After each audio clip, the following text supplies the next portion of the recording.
Welcome back, Berserkers. Here we are on this beautiful Black Friday, and we're going to do a live stream, and I'm going to talk to you about my personal experience with the Raleigh Service Center, the Tesla Raleigh. We had a little technical difficulty. Let's see. Let's make sure we're still up and running.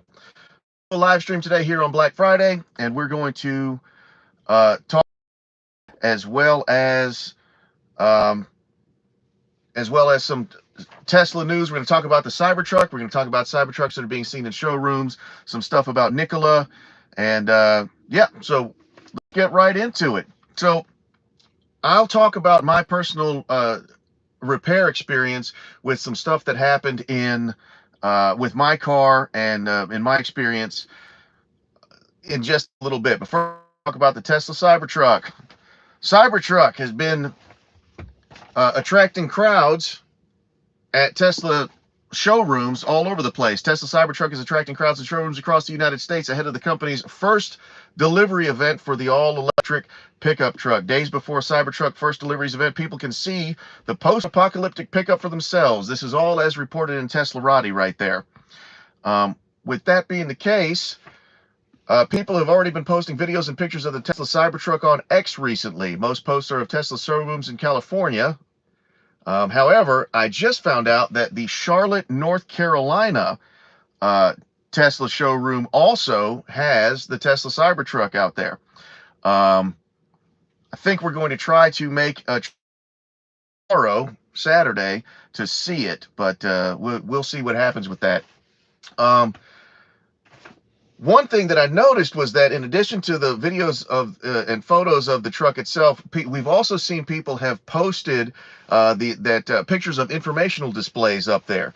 And those informational displays have given us some tips and not tips, but hints as to the final specs of at least one trim of the Cybertruck.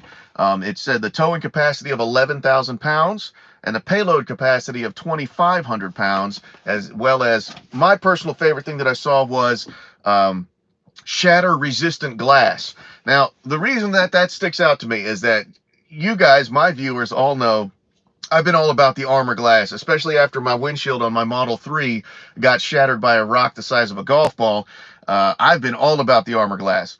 Now, I have tweeted to Elon like once a week begging for confirmation that the armor glass is still going to be delivering on the Cybertruck. You're going to be shocked. He most certainly did not tweet me back to confirm armor glass still in the truck. But this informational display says shatter resistant glass, which might be hedging their bets. Maybe they've done away with the that copyright verbiage of armor glass, even though I love the armor glass name. I thought that was fantastic. That liquid, what do they call it? Transparent metal is what they said. Transparent metal. I don't know why I was going to say liquid aluminum. That's not right in any way. That sounds like something out of Terminator 2.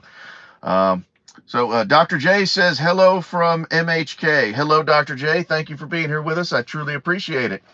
If you guys have any questions in the chat, throw them in there. If you have any comments, I'll be glad to bounce conversation off of you guys and answer any questions that I possibly might know the answer to.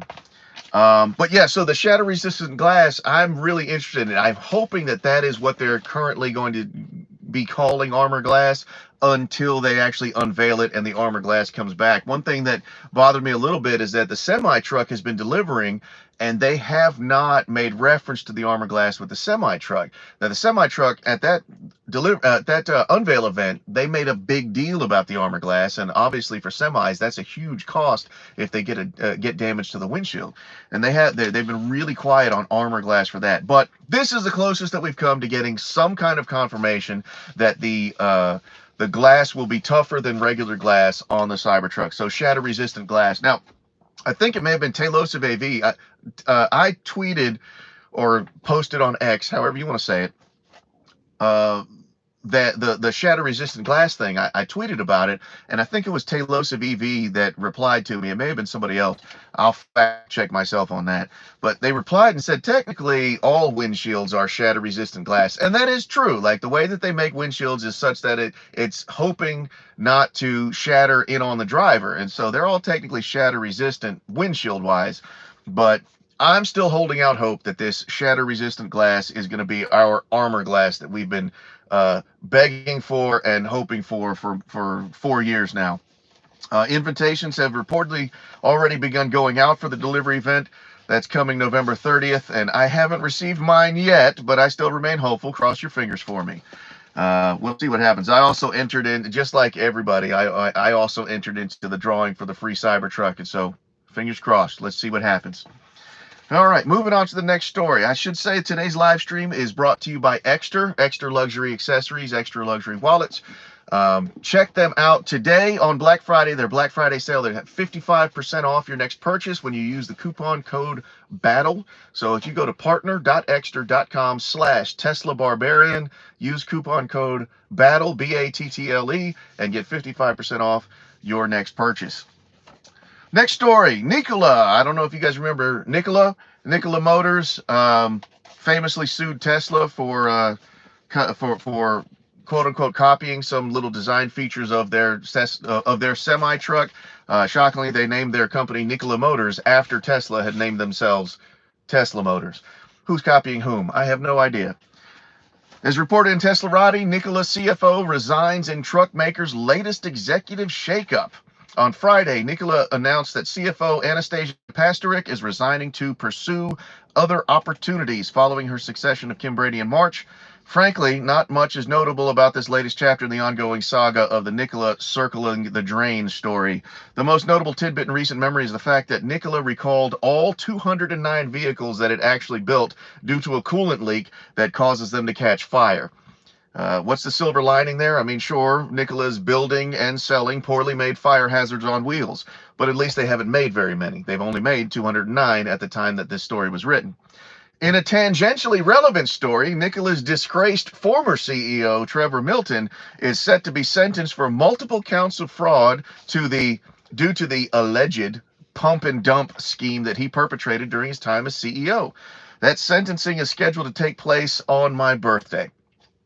Happy birthday to me.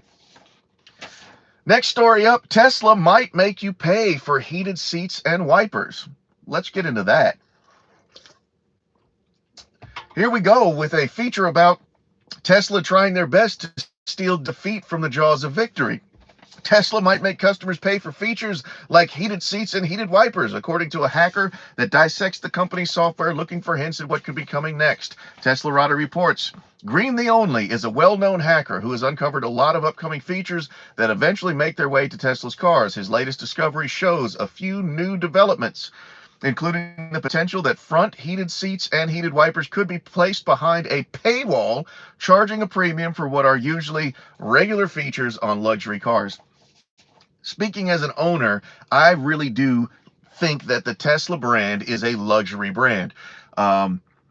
Luckily, the Model 3 doesn't carry with it that luxury price tag. Otherwise, Uncle Dave wouldn't be able to afford to own one. But the facts are the facts. These cars are really nice. They have a lot of fantastic features. They have a lot of tech in them that's phenomenal and is unique to Tesla versus other vehicles.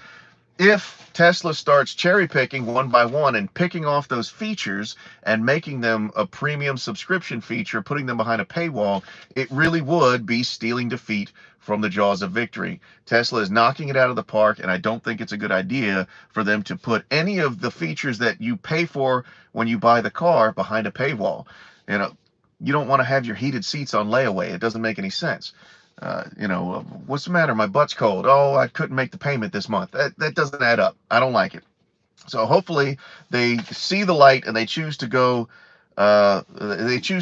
with a tactic that is good for the buyer, good for the customer, as opposed to what might be good for the bottom line. I mean, you're talking about at a time where people are still reeling from the whole no ultrasonic sensors thing. When they pulled the ultrasonic sensors out of the car, and it was clear that Tesla Vision just wasn't ready for it at the current moment. So when they pulled the ultrasonic sensors out, they weren't replacing it with another feature. What we got here?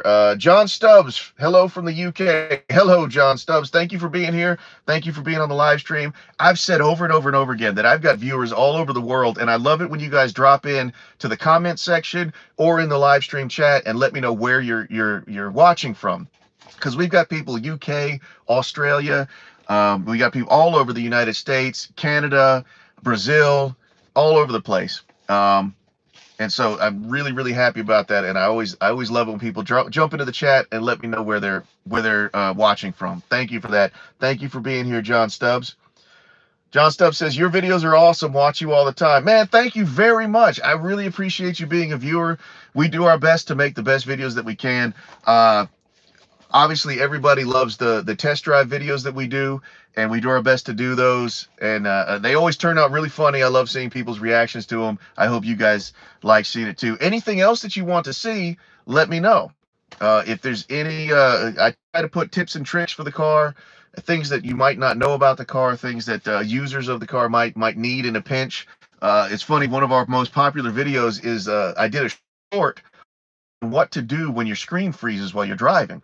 The reason was screen froze when I was, and I was unsure of what to do, but a soft reboot solved the problem. And so I said, people probably need to know this. I made a short right there in the car, sent it off, and right now, today, if you go to Google right now and Google what to do when your screen freezes in a Tesla, my video pops up in Google, and I've had there's dozens and dozens and dozens of comments from people saying, "Oh, thanks, you saved the day. We were stuck, didn't know what to do." And so I'm really glad that we're able to help. So if there's any questions that you have about the car or any content that you would like to see us do, if we can possibly do it, we'll make it happen. Let's see, we've got Richard Stevens from Portland, Oregon. Welcome aboard, Richard. Thank you for being here with us. Dr. J is from Manhattan, Kansas, the Little Apple. Okay, fun fact, your friendly neighborhood barbarian was born in the Big Apple. I was born in Manhattan, New York. It's a true story. So Dr. J, hello to the Little Apple from someone born in the Big Apple. Yeah, no, it's great to see you guys here. Thank you for being here with us. I'm going to jump on to the next story here. Tesla quietly removed Cybertruck no resale policy from the agreement. As reported by Teslarati, Tesla has quietly removed the language in its sales agreement that detailed the Cybertruck no resale policy after it was widely reported. You guys might remember that about a week and a half ago, people who were purchasing brand new Model 3 and Model Y were noticing that part of their purchase agreement, it said this portion for Cybertruck only, and it was a paragraph talking about how if you're purchasing a Cybertruck, you're not allowed to sell it for 12 months after, except for in a narrow, some narrow circumstances there, and even then only with the approval of Tesla itself. Now, I kind of can see both sides of that. I get the fact that Tesla does not want to see the secondary market blow up with Cybertrucks that are marked up 3, 4, 5 times their retail price. We saw that happening with Model 3s. Difficult to get, and the wait times were 5, 6, 7, up to a year. I think 13 months was the longest wait time that I ever saw on one. But the secondary market, the value of them, the moment you bought it and drove it off the lot, instead of losing 15% of value, it gained 15% of value or more, because you could essentially scalp it like a concert ticket. And I get it that Tesla doesn't want to see that happen. However, if somebody comes to Tesla with money and buys an item from them, that item belongs to that person. It doesn't belong to Tesla anymore for them to tell that person what they can and can't do with it. That's my opinion. I see both sides of it, but I don't think that that's a thing that Tesla should be trying to govern, is other people's use of a vehicle that they purchase from it. It was one of the things that annoyed me about Microsoft a few years back, when it seemed like Microsoft started viewing your computer not as something that you bought, but as something that you're leasing from Microsoft, and rent is due like every day. I don't like the idea of Tesla behaving that way. Now, it bears mentioning, so circulated on Saturday, a spotted in strange paragraph titled "For Cybertruck Only" in the motor vehicle agreements for Model 3 and Model Y. Section detailing the Cybertruck resale policy has since been removed from the agreement, though it is unclear whether or not Tesla will still institute a clause like this. It bears mentioning that since the verbiage was discovered in purchase agreements for Model 3 and Model Y, there's no way yet of knowing whether or not the verbiage will be quietly slipped back into the Cybertruck purchase agreement once that Cybertruck goes live on Studio. We'll find out. We'll see what happens. You guys, today's live stream is brought to you by Exter Luxury Accessories. Exter makes luxury wallets, and wallets, bags, and other accessories, keychains for the discerning gentleman, of course. Their wallets have that switchblade action where you push a button and all the cards come out. This particular one is a Senate Parliament card holder, and no, I got that wrong. It's the Parliament wallet. The Senate card holder is different. I think I have an example of a Senate card holder here somewhere, but this one is the Parliament wallet, and the color of this one is brown saffron. And so if you want to get a Parliament wallet or any other luxury extra accessory, today on Black Friday, they have a 55% off sale. If you go to partner.extra.com/TeslaBarbarian and use the coupon code BATTLE, BATTLE in all caps, you'll get 55% off your next purchase at Extra. So thanks to Extra for sponsoring the live stream.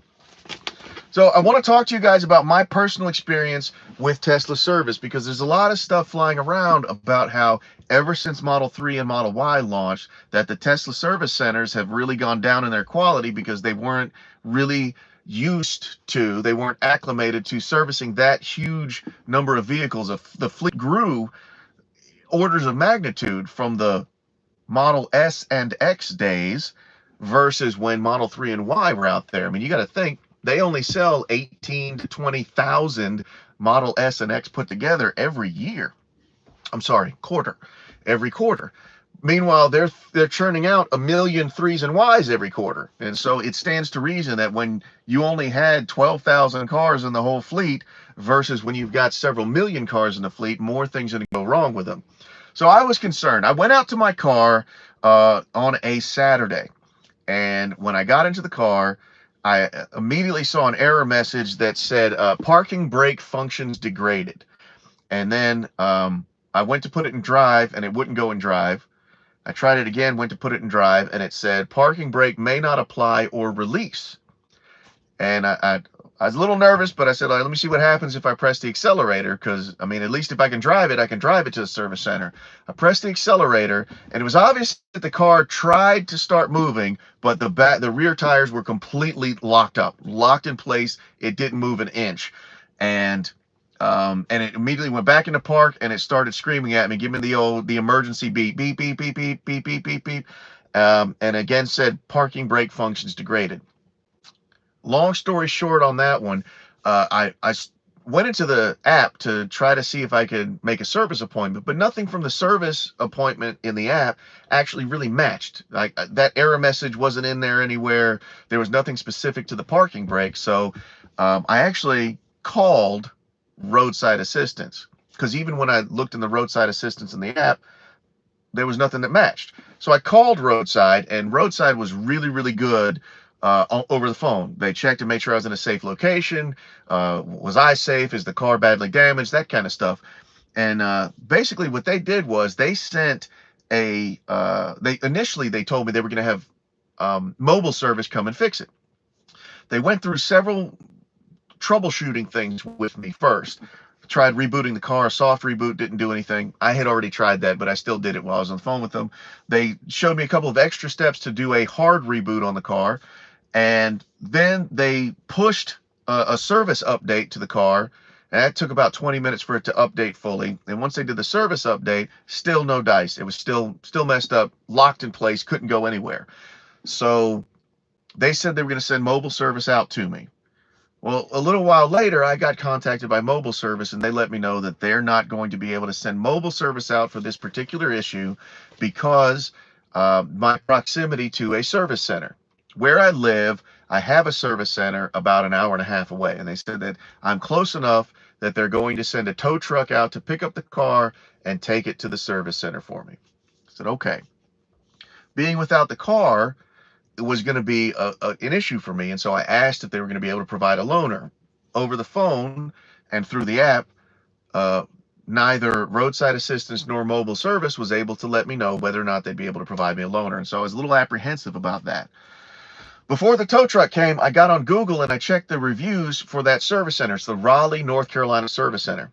And so I got on there and I checked the reviews, and as I'm checking the reviews for the Raleigh Service Center, what I'm noticing there is that the reviews for the Raleigh Service Center were very, very bad. But there were only about a half a dozen total reviews, which was weird. Because that service center, it services so many cars, it's a little bit odd that there's only a half a dozen reviews and they're all bad.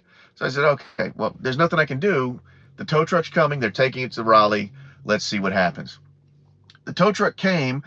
The guy that was operating that tow truck was phenomenal. He had dealt with Tesla vehicles a bunch of times, knew exactly what he was doing, and put the rear tires up on a dolly, got it up on a flatbed, took it up to Raleigh Service Center.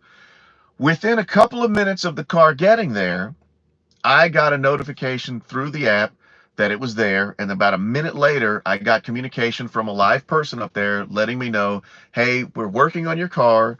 We believe it's going to take probably 4 to 5 days, and because it's going to be here for more than 48 hours, we've assigned you a loaner. Come and get it. I mean, just like that. I was really impressed with the communication. I was really impressed with the fact that they that they immediately assigned me a loaner, and that they said, just come get the loaner. We got you covered. It really made me feel like the car was in good hands.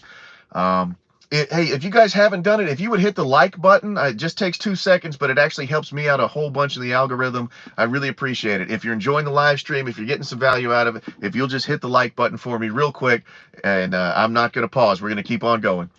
So I really appreciate it. Thank you guys for giving me those thumbs up, and thank you for being here watching the live stream with me. So I got my beautiful wife to drive me up to the Raleigh Service Center. When I got there, my car was already in the bay. They were already there. Hey, thank you, John Stubbs. I appreciate it, brother. Thank you very much. So the car was already in a bay. They already had it taken apart. They were already working on it.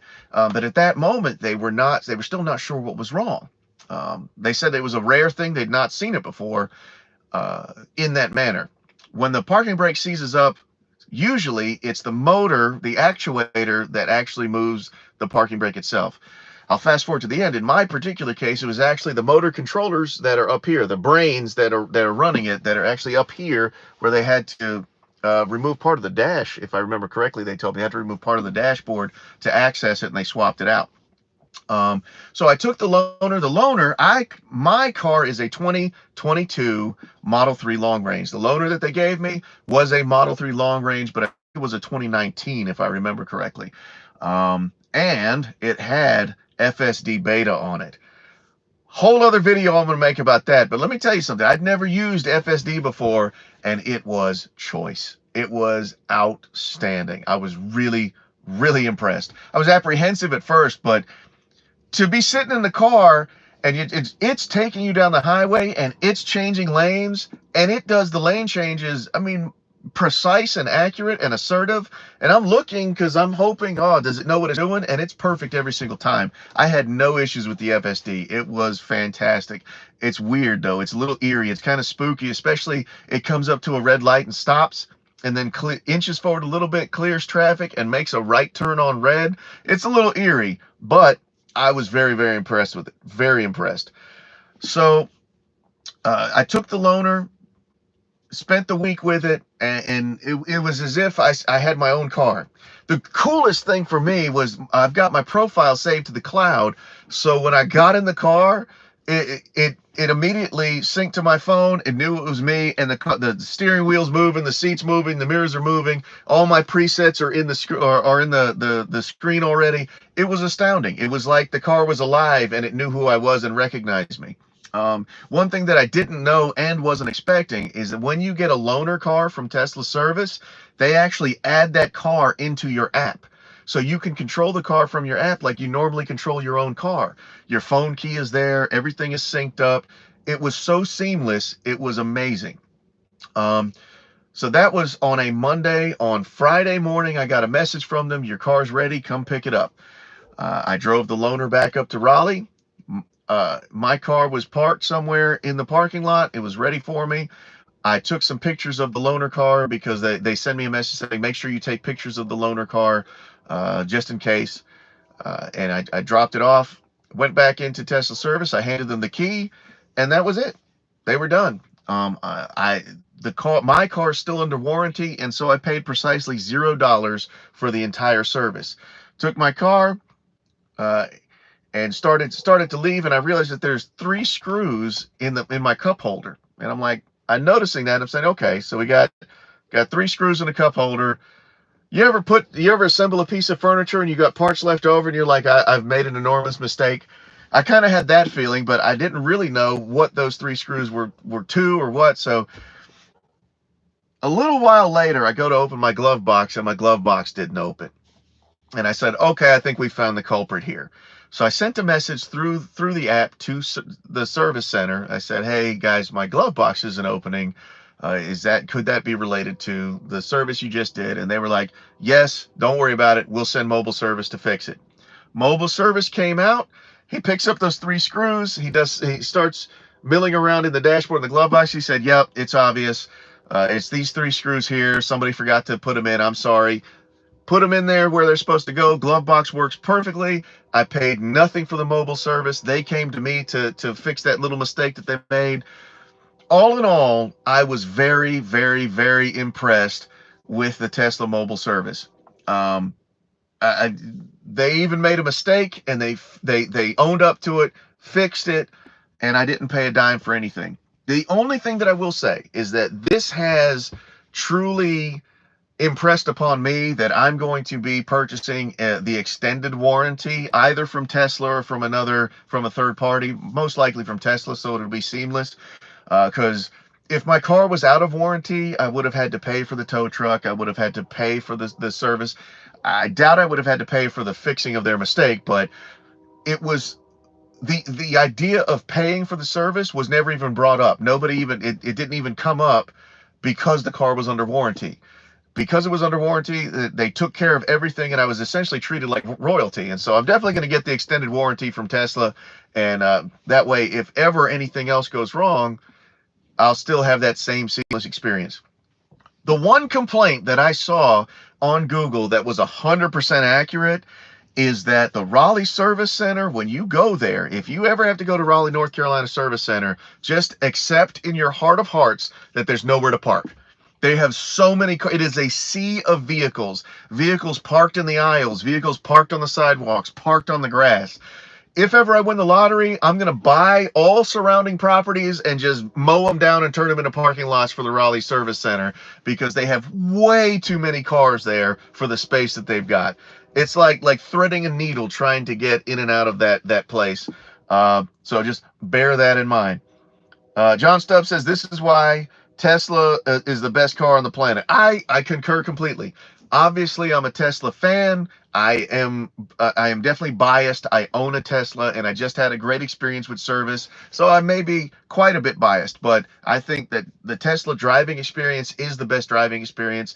I'm 42 years old, and so I've driven plenty of cars. I've driven enough cars in enough places in the world to know that driving a Tesla is far and away the best driving experience. I've also had the best purchase experience was purchasing my Tesla. I didn't have to deal with a salesman. I didn't have to deal with anybody. I went online, designed it the way I wanted to, bought the car, did the paperwork after the fact with the purchase agreement, and uploaded my documents, and good to go. And then now the service experience also has been the best experience that I've ever had with a car. I really have nothing to complain about. It was a phenomenal experience. Just, if you have to go to a service center, just remember, there's probably nowhere to park, because that was the experience that I had. So, guys, I really, really and truly appreciate you being here with me for this live stream. We talked about Cybertruck, talked a little bit about Nikola Motors. We talked about my personal repair experience.